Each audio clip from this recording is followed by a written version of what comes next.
প্রিয় দেশবাসী, আসসালামু আলাইকুম। আপনারা দেখেছেন যে গতকালকে আমাদের নির্বাচন শেষ হয়েছে এবং একটা দিন যেতে না যেতেই গতকালকে নির্বাচনের প্রাথমিক যে ফলাফল, সেই ফলাফল যখন দেয়া শুরু হয়েছে তখন থেকে শুরু করে এখন পর্যন্ত অনবরত আমাদের নেতাকর্মীদেরকে হুমকি দেওয়া হচ্ছে, তাদের উপরে হামলা করা হচ্ছে, তাদের বাড়িঘর দোকানপাটে হামলা করা হচ্ছে। এমন অনেকে আছেন যারা তাদের ভয়ে এখন বাড়িতে থাকতে পারছেন না এবং আমাদের অনেক নেতাকর্মীরা এখন আমাদেরকে বারবার ফোন দিচ্ছেন যে রাতের অন্ধকারে যেন তাদেরকে কেউ শনাক্ত যখন করতে পারবে না তখন তারা তাদের জায়গা থেকে হামলাগুলো বেশি করে চালাচ্ছেন। একটু আগে আমার ইউনিয়নের আরেক প্রান্তে 2 নম্বর ওয়ার্ড গুঞ্জরমারি বাজার সংলগ্ন, সেখানে আমার ওয়ার্ড সেক্রেটারির বাড়ি, সেই জায়গায় ওয়ার্ড সেক্রেটারির বাড়ি ঘরে বিএনপির ছেলেপেলে গিয়ে সন্ত্রাসী কায়দায় মিছিল নিয়ে গিয়ে সেখানে হামলা চালিয়েছে, তাদের উপরে আক্রমণ করেছে। আমরা এখানে আমাদের ক্ষমতার জন্য রাজনীতি করতে আসি নাই।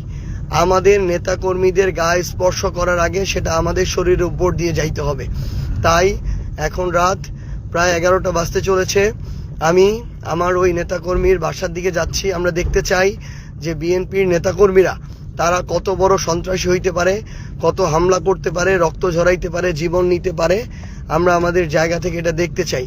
আমি নিজে এখন সেখানে যাচ্ছি, আমরা কয়েকজন মিলে যাচ্ছি, দেখি তারা আমাদেরকে হামলা করুক, আমাদেরকে মারুক, তারপরে আমাদের নেতাকর্মীদেরকে স্পর্শ করতে হবে।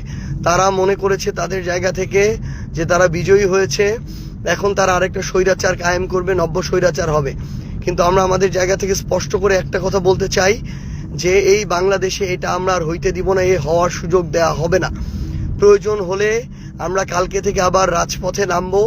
প্রয়োজন হলে আমাদের যে লড়াইটা ছিল অভ্যুত্থানের পরে, এই 1.5 বছরের লড়াই, যে বাংলাদেশে একটা গণতান্ত্রিক রাজনৈতিক পরিবেশ তৈরি করার লড়াই, এই লড়াইটা আমাদেরকে কালকে থেকে শুরু করতে হবে।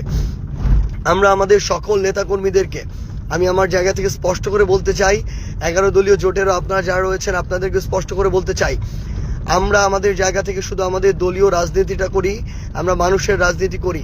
এটা যদি কারো সহ্য না হয়, কেউ যদি শুধুমাত্র আমরা একটা দল করি দেখে, একটা জোটে অংশগ্রহণ করেছি, ভোটে অংশগ্রহণ করেছি দেখে কেউ যদি মনে করে যে আমাদেরকে মারা, রক্তাক্ত করা, হামলা করা বৈধ হয়ে গিয়েছে, তাহলে তাদের